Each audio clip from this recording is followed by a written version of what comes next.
વડોદરાની કેસરનો સ્વાદ છે અદ્ભુત. શહેરના આ ખેડૂત દંપતીએ ઉગાડી છે આ કેરી. વડોદરા શહેરના ખેડૂત દંપતી છેલ્લા 5 વર્ષથી પ્રાકૃતિક રીતે તૈયાર થતી કેસર કેરીનું વેચાણ ગૌશાળાના હિત માટે કરી રહ્યા છે. શ્રુતિસિંહ અને મનોજસિંહની ગૌશાળા પહેલાં રાઘવપુરા ગામ પાસે એક આંબાવાડીમાં સ્થિત હતી. ત્યાં ઘણા આંબા હતા, પરંતુ તેના પર નિયમિત રીતે કેરી આવતી ન હતી. પરંતુ ગૌમાતાના એ આંબાવાડીમાં રહેતા ત્યાં ગૌમૂત્રને ગોબર મળતું, જેથી બીજા વર્ષે ખૂબ જ સારી માત્રામાં કેરી આવી અને ગુણવત્તા પણ સારી નીકળી. ત્યારબાદ ખેડૂત દંપતીએ ગૌશાળામાં ગૌવંશ વધતા મોટી જગ્યાએ પ્રસ્થાન કર્યું. ત્યારે ત્યાંના ખેડૂતો ગૌમાતાના ગોબરની માંગણી કરતા અને તેમને નિઃશુલ્ક આપવામાં આવતું. બંને પતિ પત્ની શ્રુતિસિંહ અને મનોજસિંહ ખેડૂત છે. ગૌ કૃષિ તથા જૈવિક ખેતીથી તેઓ પરિચિત છે, પરંતુ આંબાવાડીના રખેવાળો વધુ કમાવાના ચક્કરમાં વહેલી ઉતારી પાવડરમાં પકવીને માર્કેટમાં મોકલાવી દેતા. પરંતુ કોરોના સમયે રખેવાળો ન મળતા ખેડૂત દંપતીએ આંબાવાડિયું હાથ પર લીધું. ગૌશાળામાં ગૌમાતાના ઘાસચારા માટે આ કેરીઓના વેચાણ માટે મૂકી અને ગૌમાતા માટે એક ભંડોળ એકત્ર થયું અને વરસાદના 4 મહિનાનો ચારો ભેગો કર્યો. આ અંગે શ્રુતિસિંહ અને મનોજસિંહે જણાવ્યું હતું કે અમે અમારી જમીન પર જ જૈવિક ખેતી આધારિત આંબાવાડી તૈયાર કરી છે. અમે કેરીની ઉચ્ચ ગુણવત્તા માટે કૃષિ શાસ્ત્રનો પણ અભ્યાસ કરતા થયા અને ત્યારબાદ અમે નક્ષત્ર પ્રમાણે કેરી પર થતી અસરને પણ જાણી. ખાસ વડોદરાની કેસર ખાવાનો ઉત્તમ સમય જ્યારે સૂર્યનારાયણ રોહિણી નક્ષત્રમાં પ્રવેશ હોય ત્યાં સુધી કેરીઓમાં બરાબર શાક પડી જાય છે, એટલે કે 24 મેથી 26 મે સુધી. અને ત્યાંથી લઈને સૂર્યનારાયણ આદ્રામાં પ્રવેશ કરે છે, એટલે કે 1 મહિના સુધી શ્રેષ્ઠ સમય હોય છે કેસર કેરી ખાવા માટે. અમે રોહિણી નક્ષત્રનો તાપ તપાવ્યા પછી કેરી ઉતારીએ છીએ. આ સમયે કેરીનો કલર થોડો પીળાશ પડતો હોય છે, તેની ઉપર પીળી છાટ પણ જોવા મળે છે, તથા કેરી પર એક અલગ જાતની છારી બાજેલી હોય છે. આ લક્ષણો મળ્યા બાદ કેરી ડીટીયા સાથે તોડી મૂકવાથી કેરી કોઈ કેમિકલ વગર ઉત્તમ રીતે પાકે છે. કેરી પર થતી જીવાતને તથા ફૂગને દૂર કરવા અમે હળદરના પાણીથી કેરીને ધોઈ ચોખ્ખા પાણીથી ધોઈએ છીએ. કોરી કરી પકવતા ખૂબ જ સારું પરિણામ મળે છે. કેમિકલનો ઉપયોગ સદંતર બંધ થઈ જાય છે અને સમાજમાં સારી વસ્તુ પહોંચે છે. વડોદરાની કેસરનો સ્વાદ અન્ય કેરીની તુલનાએ ઘણો મીઠો છે અને સ્વાદિષ્ટ રહે છે. આ કેરી નક્ષત્ર પ્રમાણે ખાવાથી સ્વાસ્થ્યપ્રદ રહે છે. તેમણે વધુમાં જણાવ્યું હતું કે હાલમાં અમારી પાસે 3 આંબાવાડિયા છે અને આ કેરી વડોદરાના શહેરમાં ઘર ઘર સુધી પહોંચાડી છે. તે સિવાય ભારતના ઘણા રાજ્યોમાં જેમ કે મહારાષ્ટ્ર, કર્ણાટક, દિલ્હી, બેંગ્લોર તથા વિદેશોમાં પણ મોકલાવી છે.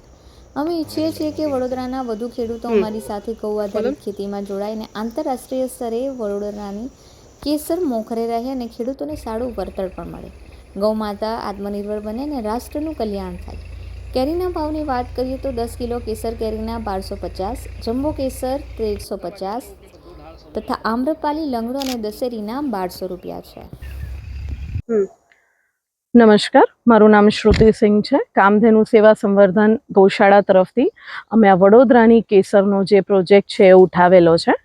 સૌપ્રથમ તો અમે એ જણાવીએ કે જેટલા પણ આંબાવાડિયા છે કે જ્યાં આગળ ખાતરીપૂર્ણ રીતે કોઈ દવાનો ઉપયોગ થતો નથી, એવા આંબાવાડિયા તથા ખેડૂતો સાથે સંકળાઈને અમે આ કાર્ય 5 વર્ષ પહેલાં ચાલુ કર્યું હતું અને એ વખતે ગૌમૂત્ર અને જે ગાયનું ગોબર છે એનો ઉપયોગ આંબાવાડિયામાં કરવામાં આવતો હતો.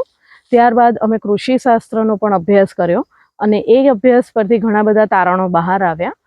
વડોદરાની જે કેસર છે એને ડિક્લેર કરવા પાછળનું ખાસ કારણ એ છે કે જેમ કે આપણે જોઈએ છે અલગ અલગ પ્રદેશની અલગ અલગ કેરીઓ હોય છે, પણ સ્પેશિયલી જે વડોદરાની કેસર છે એ વડોદરાની કેસર જે છે એનો સ્વાદ, એનું ટેક્સચર જે ઘણો અલગ છે અને એમાં ગૌમૂત્ર અને ગોબરના ઉપયોગ કરવાથી એવા પણ જે આંબા છે જેની પર કેરીઓ નહોતી આવતી જે હવે આવે છે અને ઘણા સ્વાદિષ્ટ ફળ એના પરથી મળે છે. હવે આ જે કેરી છે એનો ખાવાનો એક નિયત સમય હોય છે. ખાસ વડોદરાની કેસરમાં અમે જોયેલું છે કે સૂર્યનારાયણનો પ્રવેશ જ્યારે રોહિણી નક્ષત્રમાં થાય ત્યારથી આદ્રા નક્ષત્ર સુધીનો જે 1 મહિનો છે એ આ કેસર કેરીનો શ્રેષ્ઠ સમય કહેવાય છે. આ જે કેરી આવે છે એનો સ્વાદ ત્યારે જ ચડે છે જ્યારે રોહિણી નક્ષત્રનો તાપ આંબાને તપાવે છે અને કેરીઓ એમાં તપે છે. ત્યાર પછી આ સ્વાદ જે છે એ આપણને મળતો હોય છે. અને આ જે વડોદરાની કેસર છે એનું મેઇન મુખ્ય જે ખાસિયત છે એ આ જ છે, એ છે એનો સ્વાદ અને એનો કલર. કે જે કચ્છની કેસર આવે છે, તલાલાની આવે છે, વલસાડની આવે છે, તેના કરતાં ખૂબ જ ડિફરન્ટ અને ઘણો જ સ્વાદિષ્ટ મીઠો સ્વાદ વડોદરાની કેસરનો છે. પણ ખાલી એનો જે સમય છે એ સમયે આ ખાવામાં આવે તો આ વસ્તુ આપણે સારામાં સારું એનું ઉત્તમ ફળ આપણે લઈ શકીએ છીએ અને એનો ફાયદો આપણા શારીરિક સ્વાસ્થ્યને મળે છે. આપણે ખાસ જોઈએ કે એક ખેતરમાં કેટલા મતલબ આ જે તમે કહો છો કે ગાયનું છાણ છે કે ગૌમૂત્ર છે તો એનો કેટલો ઉપયોગ કરવામાં આવતો હોય છે, કેટલા પ્રમાણમાં? આખા વર્ષ દરમિયાન જે અમારી પાસે ગૌમૂત્ર અને ગોબર ભેગું થાય છે, જે છાણિયું ખાતર હોય છે અમારી પાસે, એ છાણિયું ખાતર લગભગ એક વાડિયામાં 4 થી 6 ડમ્પર મોકલાવીએ છીએ અમે લોકો. અને એનો જે ઉપયોગ છે એ જે ખેડૂતો છે, જે રખેવાળો છે, એનો ઉપયોગ આ આંબામાં નાખીને કરે છે અને એનું ખાતર આપે છે. અને ત્યાર પછી વર્ષમાં લગભગ આવી રીતે એ લોકોનો અમુક પ્રોસિજર હોય છે કે 2 થી 3 વખત આવી રીતે આપતા હોય છે. જેવું વૃક્ષ, જેવી આંબાની કલમ અને જેવી જરૂરિયાત એ પ્રમાણે પાણી અને ખાતર આપવામાં આવતું હોય છે.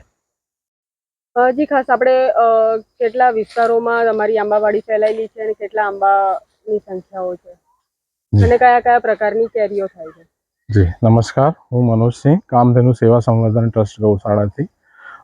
અમારી પાસે વડોદરાની આજુબાજુમાં જુદા જુદા 4 વાડિયા જોડાયેલા છે આપણી જોડે, અને એક વાડીની અંદર એપ્રોક્સ 400 જેટલા આંબાના ઝાડ છે.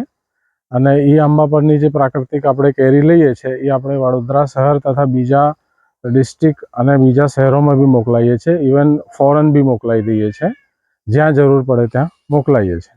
અત્યાર સુધી કેટલું કેરીનું ઉત્પાદન થયું છે અને ક્યાં ક્યાં એક્સપોર્ટ થયું છે? અત્યાર સુધી અમારી પાસે 6000 મણ કેરીનું ઉત્પાદન થઈ ચૂકેલું છે આ 4 વાડીમાંથી. અને અમે બેંગ્લોર છે, કર્ણાટક છે, પછી ઓડિશા છે, મહારાષ્ટ્ર છે, અને આફ્રિકા પણ મોકલાય છે, આબુધાબી મોકલાય છે. જ્યાંથી આપણને ઓર્ડર મળે છે ત્યાં આપણે મોકલાવી દઈએ છીએ. ખાસ શું ભાવ હોય છે આનો? અત્યારે આપણે જે નોર્મલ રેગ્યુલર કેસર હોય એને આપણે 1250 રૂપિયાના 10 કિલોના છે, અને જે જમ્બો હોય એના કરતાં મોટી સાઇઝની એ 1350 રૂપિયાના 10 કિલો હોય છે. આખા વર્ષ દરમિયાન કેટલી તમારી આવક થતી હોય છે? આખા વર્ષ દરમિયાન અમારે જે જૂન અને જુલાઈનો મહિનો હોય છે એ દરમિયાન જ કેરીનો ટાઈમ હોય છે મેઇન તો. અને એમાંથી આપણે દર વર્ષે ડિફરન્સ થાય છે, જેટલા ટન ઉત્પાદન થાય એ ઉત્પાદન ઉપર આપણી આવક હોય છે. હા, એટલે કેટલી આવક થતી હોય છે અને કેટલો ખર્ચ થતો હોય છે? આપણે આવક સમજો ને કે મણ ઉપર આપણને 2400 રૂપિયા થઈ જાય છે. એ 2400 રૂપિયામાંથી આપણે ખેડૂતને આપીને પછી મણ ઉપર 400 કે 500 રૂપિયા કાઢીએ છીએ આપણે. એટલે 24 લાખની આજુબાજુની આવક થાય અને એ આવકથી આપણે ગૌશાળાને સસ્ટેન કરાવીએ છીએ. કેટલા ખેડૂતો તમારી સાથે સંકળાયેલા છે? કેટલા લોકોને રોજગારી આપી રહ્યા છે? અમારી પાસે જે અત્યારે વાડીના 6 ખેડૂત છે, અલગ જુદા જુદા વાડીઓ છે, એ લોકો જોડાયેલા છે આંબાના રિલેટેડ. પ્લસ એક વાડીની અંદર 6 થી 7 માણસની જરૂર પડે છે જે ધ્યાન રાખે છે અને કેરીઓ વીણે છે. એવી રીતે 24 થી 25 માણસ વાડીની અંદર જોડાયેલા છે. પ્લસ બીજા જે લોકો ઓર્ડર આવે એને ડિલિવર કરે એના માટે અમારી પાસે 4-5 ડિલિવરી બોય છે, એ લોકો પહોંચાડે છે.